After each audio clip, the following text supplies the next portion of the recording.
Life versus real life. ওই বাড়িতে তো আজকে আমাকে ঢুকতেই হবে, ওদের আমি আজ উচিত শিক্ষা দিয়ে ছাড়বো। কিন্তু আমি এভাবে যাবো কি করে? ওরা তো আমি চিনে ফেলবে।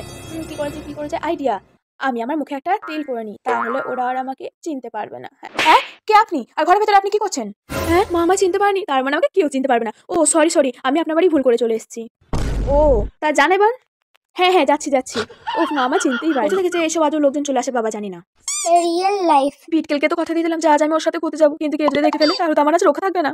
আইডিয়া, এই চাদরটা দিয়ে ভালো করে সব ঢেকে নি, ব্যাস এবার আমাকে আর কেউ চিনতে পারবে না। চাই বিটকেলের সাথে দেখা করে আসি এবার। কি বিটকেলটা আসছে না কেন এখনো? এদিকে যদি আমাকে কেউ দেখে ফেলে তাহলে তো আমি শেষ। হ্যাঁ, এইটা শোনাই না? হ্যাঁ, এটা তো শোনাই। ও এখানে কি করছে? তুই এখানে কি করছিস? মা আবার কোথা থেকে এলো? মা মনে হয় আমার চিনে ফেলেছে। তোর পড়া ছিল না? তুই পড়া বাদ দিয়ে এখানে দাঁড়িয়ে আছিস? হ্যাঁ মা, আমার টিউশন ছিল তো, কিন্তু স্যার আজ পড়ালো না, ওই জন্যই তো এখানে দাঁড়িয়ে আছি। ও তাই এখানে দাঁড়িয়ে কি করছিস? চল বাড়ি চল আমার সাথে। হ্যাঁ এই তো যাচ্ছি। এবার বিকেলকে আমি কি বলবো? কি হলো? চল।